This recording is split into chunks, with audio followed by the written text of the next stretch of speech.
당신이 내 아들을 시어머니가 저를 때렸습니다. 하지만 저는 그냥 참지 않았어요. 그날 밤 제가 한 선택으로 남편의 회사는 단 하루 만에 무너졌고 30년 쌓아온 가문의 명예는 땅에 떨어졌습니다. 저는 과연 잘못한 걸까요? 아니면 이건 정당방위였을까요? 여러분이라면 어떻게 하셨을까요? 안녕하세요, 여러분. 오늘 이야기는 정말 많은 분들이 공감하실 만한 하지만 쉽게 말하지 못하는 며느리와 시어머니의 갈등, 그리고 그 끝에서 벌어진 충격적인 반전에 관한 이야기입니다. 영상이 도움이 되셨다면 구독과 좋아요 부탁드리고 여러분의 생각은 꼭 댓글로 남겨주세요. 그럼 시작하겠습니다. 저는 결혼 7년 차 며느리 32살 이지현입니다. 남편 민주는 중견 건설회사의 이사로 일하고 있고 시어머니는 70대 중반의 전형적인 전통적 가치관을 가진 분이셨죠. 결혼 초부터 시어머니와의 관계는 순탄치 않았습니다. 며느리는 집안의 손님이 아니라 일꾼이다라는 말씀을 입버릇처럼 하셨고 명절 때마다 저는 새벽 5시부터 일어나 음식을 준비했습니다. 하지만 저는 참았습니다. 남편을 사랑했고 아이들에게 좋은 엄마가 되고 싶었으니까요. 그날도 추석 명절이었습니다. 시댁 식구들이 모두 모인 자리였죠. 저는 아침부터 부엌에서 전을 부치고 나물을 무치고 국을 끓이며 정신없이 움직였습니다. 시누이는 거실에서 TV를 보고 있었고 시동생 부부는 늦게 도착했지만 아무도 부엌 일을 돕지 않았습니다. 지연아, 전이 왜 이렇게 기름지니? 너 요리 제대로 배운 거 맞아? 시어머니의 날카로운 목소리가 부엌에 울려 퍼졌습니다. 저는 고개를 숙이고 대답했습니다. 죄송합니다, 어머님. 다시 부쳐드릴게요. 에휴, 그러게. 요즘 며느리들은 집안일도 제대로 못하면서 권리만 찾으려고 해. 시어머니의 핀잔은 계속됐지만 저는 참았습니다. 늘 그랬듯이 오후 2시쯤이었을 겁니다. 제사를 지내고 식사를 마친 후 저는 설거지를 하고 있었습니다. 손은 뜨거운 물에 데이고 허리는 끊어질 것 같았지만 묵묵히 일했습니다. 그때였습니다. 지연아, 너 이것 봐. 시어머니가 부엌으로 들어오시더니 갑자기 제 앞치마를 잡아당겼습니다. 어머님, 무슨 일이세요? 무슨 일이긴. 거실 바닥에 국물을 쏟았잖아. 너 정신이 있어, 없어? 순간 당황했습니다. 제가 거실에 음식을 나르던 중에 실수로 국물이 조금 튀었던 게 생각났습니다. 바로 닦았다고 생각했는데. 죄송합니다, 어머님. 제가 미쳐. 그 순간이었습니다. 짝. 시어머니의 손바닥이 제 뺨을 강하게 때렸습니다. 요즘 며느리들은 정말 혼을 내줘야 정신을 차린다니까. 순간 귓가가 웅웅거렸습니다. 뺨이 화끈거렸고 눈앞이 하얘졌습니다. 7년입니다. 7년 동안 참았습니다. 무시당하고 욕먹고 존중받지 못하는 삶을 견뎌왔습니다. 하지만 그날 그 순간만큼은 더 이상 참을 수 없었습니다. 어머님, 저를 때리시면 안 됩니다. 제 목소리는 떨리고 있었지만 또렷했습니다. 뭐? 이게 지금 말대꾸야? 시어머니가 다시 손을 들었습니다. 저는 그 손을 잡았습니다. 어머님, 저는 어머님의 며느리지만 그 전에 한 사람의 인간입니다.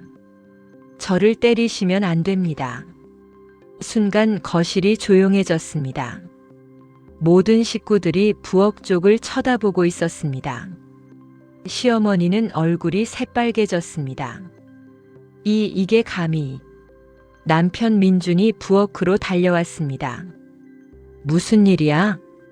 당신 아내가 지금 나한테 대들고 있어. 이런 무례한 며느리는 처음 봐. 시어머니가 소리쳤습니다. 저는 남편을 똑바로 바라보며 말했습니다. 여보, 어머님이 저를 때렸어요. 저는 그게 잘못됐다고 말했을 뿐이에요. 남편은 잠시 망설이더니 제가 아닌 시어머니를 향해 고개를 숙였습니다. 어머니, 죄송합니다. 제가 아내를 잘못 가르쳤습니다. 그 순간 제 심장이 얼어붙었습니다. 여보, 지연아, 일단 어머니께 사과드려. 사과요? 응. 어머니가 화나신 건 내가 실수를 했기 때문이잖아. 어른께 대드는 건 잘못된 거야. 저는 믿을 수 없었습니다. 7년을 함께 산 남편이 제 뺨이 빨갛게 달아올라 있는데 저에게 사과하라고 하다니. 여보, 어머님이 저를 때렸어요. 그게 먼저예요. 그건 어머니도 화가 나셔서 그러신 거고. 순간 모든 게 명확해졌습니다. 이 남자는 절대 제 편이 아니었습니다. 한 번도 앞으로도. 저는 조용히 앞치마를 벗었습니다. 알겠어요. 더 이상 사과는 없습니다.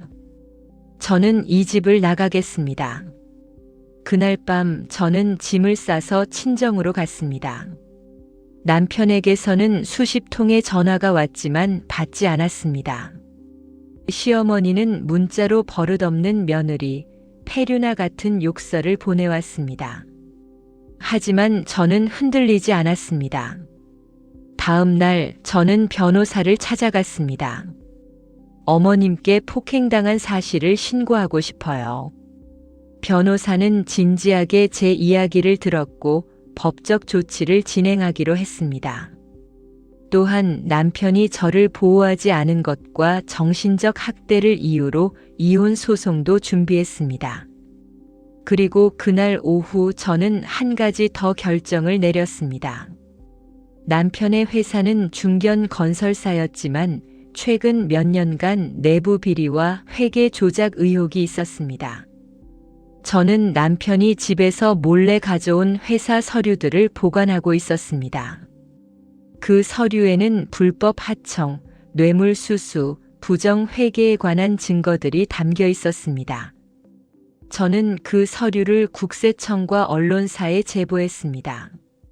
다음 날 아침, 뉴스 속보가 떴습니다. 중견 건설사 이응건설 대규모 회계 부정 의혹. 검찰 수사 착수. 남편의 회사는 단 하루 만에 난리가 났습니다. 검찰이 압수수색에 들어갔고 주가는 폭락했으며 대표이사와 임원들이 줄줄이 조사를 받았습니다. 남편 민준도 예외는 아니었습니다. 그는 이사직에서 해임됐고 횡령 혐의로 조사를 받게 됐습니다. 시어머니는 제게 전화를 걸어 울부짖었습니다. 내가 이런 짓을 했구나. 내가 우리 집안을 망쳤어. 어머님, 저는 제가 당한 폭행에 대해 법적 대응을 했을 뿐입니다. 그리고 회사 일은 남편이 스스로 저지른 일입니다. 너 같은 년은 벌을 받을 거야. 그 말씀 그대로 돌려드립니다. 저는 전화를 끊었습니다. 몇 달이 지났습니다. 시어머니는 폭행죄로 벌금형을 선고받았습니다. 남편은 회사에서 해고됐고 이혼 소송은 제가 승소했습니다. 재산 분할과 위자료를 받았고 아이들의 양육권도 제가 가져갔습니다. 남편의 가족들은 제게 온갖 비난을 퍼부었습니다. 내가 가족을 파괴했다. 한 집안을 무너뜨렸다. 넌 복수의 화신이다. 하지만 저는 후회하지 않습니다.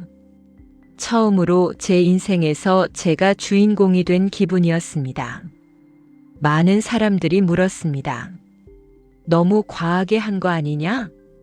그래도 시어머니인데 참았으면 되지 않았을까? 하지만 저는 묻고 싶습니다. 왜 며느리는 맞고도 참아야 합니까? 왜 며느리는 존중받지 못해도 웃어야 합니까? 왜 며느리는 인간으로서의 기본적인 권리조차 주장하면 안 됩니까? 저는 7년 동안 참았습니다. 하지만 더 이상은 아니었습니다. 제가 한 일이 복수였을까요? 아닙니다. 그건 생존이었습니다. 지금 저는 작은 카페를 운영하며 아이들과 행복하게 살고 있습니다. 아이들은 이제 엄마가 웃는 모습을 자주 본다고 말합니다. 전 남편과 시댁 식구들은 여전히 제게 원망을 쏟아냅니다. 하지만 상관없습니다. 저는 더 이상 누군가의 며느리가 아닙니다. 저는 이지현 한 사람의 독립적인 여성이자 두 아이의 엄마입니다. 그리고 무엇보다 저 자신을 존중하는 사람입니다. 여러분이라면 어떻게 하셨을까요? 시어머니에게 맞았을 때 참으셨을까요? 남편이 시어머니 편을 들었을 때 어떻게 하셨을까요? 그리고 만약 제가 한 선택이 여러분 앞에 놓인다면 같은 선택을 하셨을까요? 저는 제 선택을 후회하지 않습니다. 하지만 모든 사람이 같은 선택을 할 필요는 없다고 생각합니다. 다만 이것만큼은 꼭 기억해 주세요. 여러분은 존중받을 가치가 있는 사람입니다. 누구도 심지어 가족이라 할지라도 여러분을 함부로 대할 권리는 없습니다. 결혼 후 저는 깨달았습니다.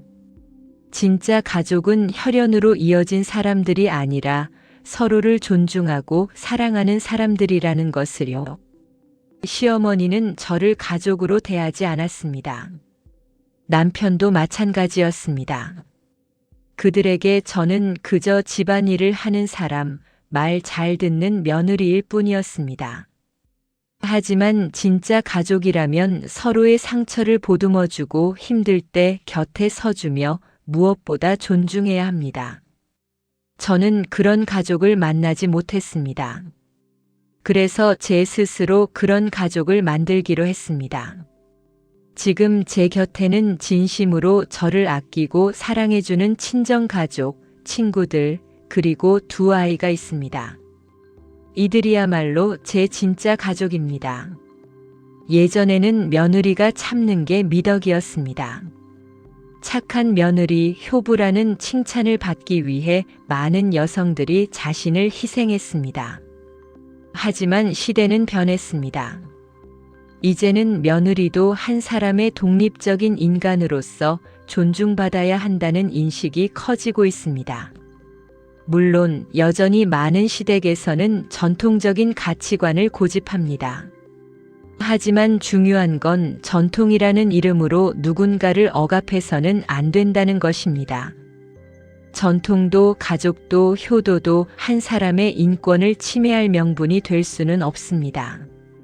이 이야기를 듣고 계신 여러분 중에도 혹시 비슷한 상황에 처해 계신 분이 있을지 모릅니다. 시댁에서 무시당하고 존중받지 못하고 심지어 폭력에 시달리고 계실 수도 있습니다. 그런 분들께 제가 꼭 드리고 싶은 말이 있습니다. 참는 게 능사가 아닙니다. 물론 모든 갈등을 법적 대응으로 해결할 필요는 없습니다. 하지만 최소한 여러분 자신의 목소리를 내세요. 이건 잘못됐어요. 저도 존중받을 권리가 있어요. 저는 이렇게 살고 싶지 않아요. 이 말을 하는데 용기가 필요하다는 걸 압니다. 하지만 그 용기가 여러분의 인생을 바꿀 수 있습니다. 누군가는 제게 말했습니다. 그래도 남편 인생을 망쳤잖아. 후회 안 돼? 솔직히 말하면 처음엔 흔들렸습니다. 내가 너무 과한 건 아닐까? 그래도 아이들 아버지인데. 하지만 시간이 지나면서 확신하게 됐습니다. 남편은 스스로 인생을 망쳤습니다. 회사에서 불법을 저지른 것도 아내를 보호하지 않은 것도 모두 그의 선택이었습니다. 저는 단지 진실을 드러냈을 뿐입니다. 그리고 무엇보다 저 자신을 지켰습니다. 그게 잘못된 일일까요? 아니라고 생각합니다. 어떤 사람들은 말합니다. 아이들 생각은 안 했어? 아빠 없이 크는 게 얼마나 힘든데. 하지만 저는 반대로 생각합니다. 제가 아이들에게 보여준 것은 잘못된 것에 맞서 싸우는 용기입니다. 엄마는 부당한 일을 당했을 때 참지 않고 맞섰어. 엄마는 스스로를 지키기 위해 선택했어. 그리고 그 결과 우리는 더 행복해졌어. 아이들은 이제 알게 될 겁니다. 가족이라는 이름으로 누군가를 함부로 대해서는 안 된다는 것을, 사랑은 존중에서 시작한다는 것을, 그리고 무엇보다 자기 자신을 소중히 여겨야 한다는 것을. 만약 시어머니가 이 이야기를 듣는다면 이렇게 말하고 싶습니다. 어머님, 저는 어머님을 미워하지 않습니다. 하지만 어머님이 하신 일은 잘못됐습니다. 며느리는 어머님의 소유물이 아닙니다. 며느리도 한 사람의 인간이고 존중받을 권리가 있습니다. 어머님이 만약 그 사실을 이해하셨다면 우리는 지금쯤 더 행복한 가족이 되어 있었을 겁니다. 그리고 전 남편에게도 하고 싶은 말이 있습니다. 당신은 저를 지켜주지 않았어요. 당신은 제 편이 되어주지 않았어요. 당신은 아내보다 어머니를, 사랑보다 체면을 선택했어요. 그래서 우리는 끝났습니다. 하지만 이것만은 알아주세요. 저는 당신을 망친 게 아니라 당신이 스스로 저지른 일의 대가를 받은 것뿐입니다. 지금 저는 새로운 인생을 살고 있습니다. 매일 아침 카페 문을 열 때 행복합니다. 아이들과 함께 웃으며 저녁을 먹을 때 감사합니다. 밤에 잠들 때 더 이상 누군가의 눈치를 보지 않아도 된다는 사실에 평화를 느낍니다. 물론 쉽지만은 않습니다. 경제적으로 힘들 때도 있고 아이들을 혼자 키우는 게 벅찰 때도 있습니다. 하지만 그 모든 어려움이 과거의 고통보다는 낫습니다. 왜냐하면 지금의 어려움은 제 선택으로 만들어진 것이니까요. 결혼 생활 내내 저는 자유롭지 못했습니다. 항상 누군가의 눈치를 받고 누군가의 기대에 부응하려 애썼습니다. 하지만 지금은 다릅니다. 진정한 자유는 돈이 많은 것도 권력이 있는 것도 아닙니다. 진정한 자유는 자기 자신의 선택에 따라 살아갈 수 있는 것입니다. 지금의 저는 자유롭습니다. 그리고 그 자유를 위해 싸운 것을 전혀 후회하지 않습니다. 시간이 지나면서 저는 조금씩 치유되고 있습니다.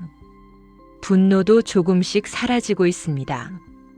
어쩌면 언젠가는 시어머니와 전 남편을 용서할 수 있을지도 모릅니다.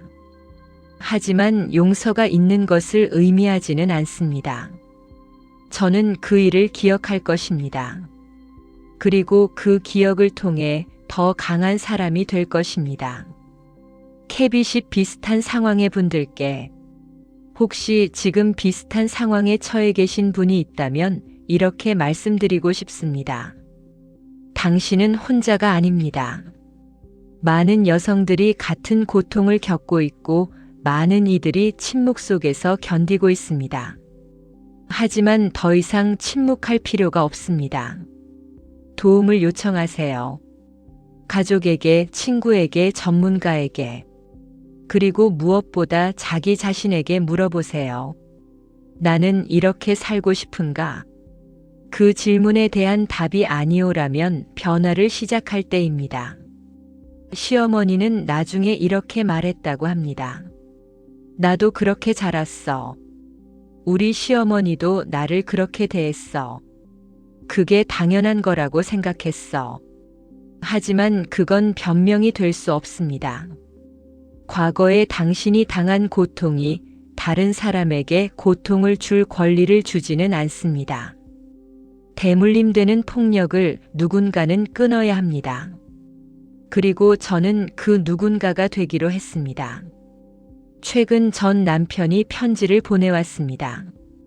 미안해. 그때 내 편을 들었어야 했어. 나는 겁쟁이였어. 어머니한테 맞서기가 무서웠어. 다시 시작할 수 없을까? 저는 답장을 쓰지 않았습니다. 미안하다는 말로 되돌릴 수 있는 게 있고 없는 게 있습니다.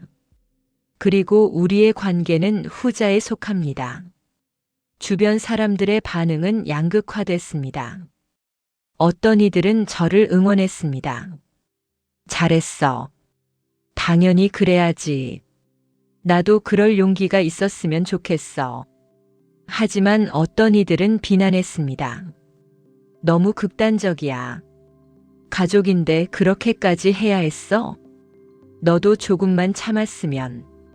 저는 이 모든 반응을 담담히 받아들였습니다. 사람들은 각자의 경험과 가치관으로 세상을 바라봅니다. 저를 비난하는 사람들도 아마 자신의 이유가 있겠죠. 하지만 그들의 생각이 제 선택을 바꾸지는 않습니다. 을 배웠습니다. 가정 내 폭력은 생각보다 심각하게 다뤄지지 않습니다. 가족 간의 일이라는 이유로 많은 경우 무마되거나 가볍게 처리됩니다. 저도 처음에는 경찰에서 이렇게 말했습니다. 가족끼리 합의하시는 게 어떨까요? 하지만 저는 물러서지 않았습니다. 폭행은 폭행입니다. 가족이라고 해서 달라지지 않습니다. 결국 시어머니는 벌금형을 받았지만 그 과정은 순탄치 않았습니다. 이혼 후 가장 중요하게 느낀 것은 경제적 독립입니다. 다행히 저는 재산 분할과 위자료를 받았고 카페를 열 수 있었습니다. 하지만 만약 경제적 기반이 없었다면 아마 떠나지 못했을지도 모릅니다. 많은 여성들이 경제적 이유로 불행한 결혼 생활을 견딥니다. 그래서 저는 모든 여성들에게 말하고 싶습니다. 경제적 독립을 준비하세요. 그것이 자유의 시작입니다. 처음에 아이들은 혼란스러워했습니다. 엄마, 우리 아빠는 나쁜 사람이야? 할머니는 왜 엄마한테 그랬어? 저는 아이들에게 진실을 있는 그대로 말해주었습니다. 나이에 맞게 이해할 수 있는 선에서. 아빠는 나쁜 사람이 아니야. 하지만 잘못된 선택을 했어. 할머니도 나쁜 사람은 아니지만 엄마를 존중하지 않았어. 그리고 엄마는 스스로를 지키기 위해 떠나기로 한 거야. 시간이 지나면서 아이들은 이해하기 시작했습니다. 그리고 지금은 오히려 더 밝아진 것 같습니다. 카페를 운영하면서 저는 새로운 사람들을 많이 만났습니다. 그 중에는 저와 비슷한 경험을 한 여성들도 있었습니다. 우리는 서로의 이야기를 나누며 위로를 받았습니다. 나만 그런 게 아니었구나. 내가 이상한 게 아니었구나. 이런 깨달음이 얼마나 큰 힘이 되는지 모릅니다. 그래서 저는 카페에서 작은 모임도 만들었습니다. 비슷한 상황의 여성들이 모여 서로를 지지하는 모임. 지금은 10명이 넘는 회원이 있습니다. 시간이 지나면서 제 생각도 조금씩 변했습니다. 처음에는 분노로 가득 차 있었습니다. 왜 나만 이런 일을 겪어야 해? 왜 나는 행복할 수 없는 거야? 하지만 지금은 다릅니다. 이 경험을 통해 저는 더 강해졌고 더 지혜로워졌습니다. 그리고 무엇보다 제 자신을 더 사랑하게 됐습니다. 이제는 감사합니다. 그 힘든 시간이 있었기에 지금의 제가 있으니까요. 물론 지금의 삶이 완벽하지는 않습니다. 외로울 때도 있고 힘들 때도 있습니다. 가끔은 그냥 참고 살았으면 더 편했을까? 하는 생각이 들기도 합니다. 하지만 그럴 때마다 저는 스스로에게 묻습니다. 편한 삶과 의미 있는 삶 둘 중 무엇을 원하는가? 그리고 답은 언제나 같습니다. 의미 있는 삶. 불편하고 힘들어도 제 가치관에 따라 사는 삶. 그게 더 가치 있다고 믿습니다. 사람들은 저를 용감하다고 말합니다. 하지만 저는 처음부터 용감하지 않았습니다. 그날 시어머니의 손을 잡았을 때도 떨렸습니다.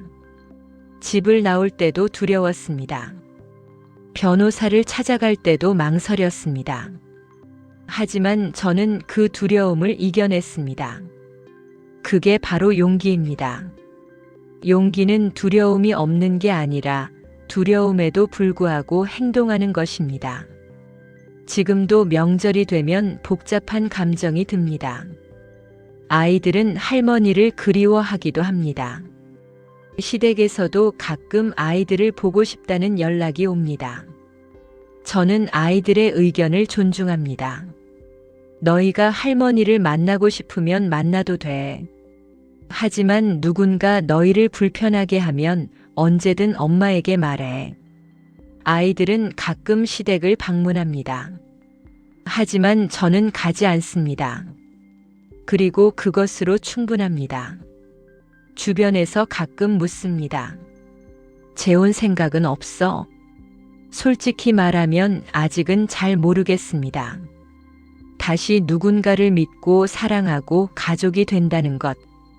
아직은 그럴 준비가 되지 않았습니다.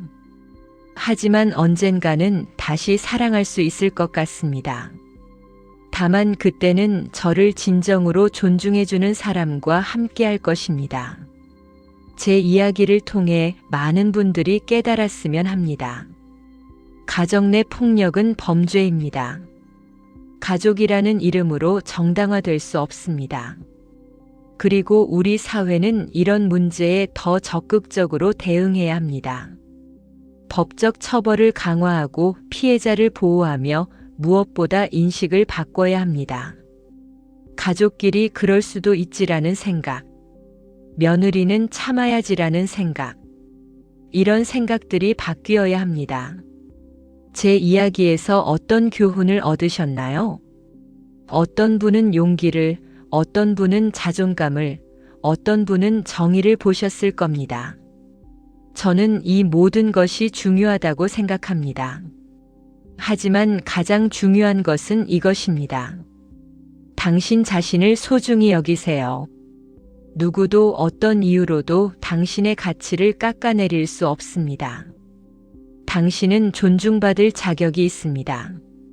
당신은 행복할 자격이 있습니다. 당신은 사랑받을 자격이 있습니다. 앞으로 저는 어떻게 살아갈까요? 일단은 카페를 잘 운영하며 아이들을 건강하게 키우는 것이 목표입니다. 그리고 언젠가는 제 경험을 책으로 쓰고 싶습니다. 저처럼 힘든 상황에 있는 여성들에게 도움이 되는 책. 또한 가정폭력 피해자들을 위한 상담센터에서 자원봉사도 하고 싶습니다. 제 경험이 누군가에게 도움이 된다면 그것만큼 의미 있는 일은 없을 것 같습니다. 이 자리를 빌어 감사의 말씀을 전하고 싶습니다. 힘들 때 곁에 있어준 친정 가족에게, 저를 믿고 응원해준 친구들에게, 법적 조언을 해주신 변호사님께, 그리고 무엇보다 끝까지 제 이야기를 들어주신 여러분께 진심으로 감사드립니다. 여러분의 응원이 저에게 큰 힘이 됐습니다. 많은 분들이 말합니다. 세상은 쉽게 바뀌지 않아. 전통은 쉽게 깨지지 않아. 하지만 저는 믿습니다. 변화는 가능합니다. 한 사람 한 사람이 용기를 내고 목소리를 낼 때 우리 사회는 조금씩 나아질 것입니다. 며느리가 존중받는 사회, 여성이 폭력에 시달리지 않는 사회, 모두가 평등하고 행복한 사회, 그런 사회를 만드는데 제 이야기가 작은 보탬이 되었으면 합니다. 사람들은 가끔 저에게 묻습니다. 후회 안 해? 저는 이렇게 답합니다. 후회는 없습니다. 다만 아쉬움은 있죠. 처음부터 목소리를 냈더라면 어땠을까? 남편이 제 편이 되어줬더라면 어땠을까? 이런 생각들이 가끔 듭니다. 하지만 그것은 후회가 아닙니다. 그저 다른 가능성에 대한 상상일 뿐입니다. 저는 제 선택을 믿습니다. 그리고 그 선택으로 만들어진 현재를 사랑합니다. 이제 여러분의 차례입니다. 혹시 비슷한 경험이 있으신가요? 아니면 주변에 그런 사람이 있나요? 여러분의 생각은 어떠신가요? 댓글로 여러분의 이야기를 들려주세요. 우리는 함께 이야기하고 함께 배우고 함께 성장할 수 있습니다. 혼자가 아닙니다. 우리는 함께입니다. 긴 이야기를 끝까지 들어주셔서 감사합니다. 제 이야기는 특별하지 않을 수 있습니다. 많은 여성들이 비슷한 경험을 하고 있으니까요. 하지만 동시에 제 이야기는 특별합니다. 왜냐하면 제가 선택했기 때문입니다. 저는 더 이상 누군가의 며느리, 누군가의 아내로만 살지 않습니다. 저는 이지현 한 사람의 인간으로 살아갑니다. 그리고 그 삶이 무엇보다 소중합니다. 여러분도 기억해 주세요. 당신은 당신 자신으로 살아갈 권리가 있습니다. 누구의 그림자가 아닌 당신 자신의 빛으로. 감사합니다. 여러분, 오늘 이야기는 여기까지입니다. 이 이야기가 여러분에게 작은 용기가 되었기를 바랍니다. 영상이 도움이 되셨다면 구독과 좋아요 부탁드리고 여러분의 생각과 경험을 댓글로 꼭 남겨주세요. 여러분의 이야기가 또 다른 누군가에게 힘이 될 수 있습니다. 다음 영상에서 또 만나요. 오늘도 행복한 하루 되세요. 감사합니다.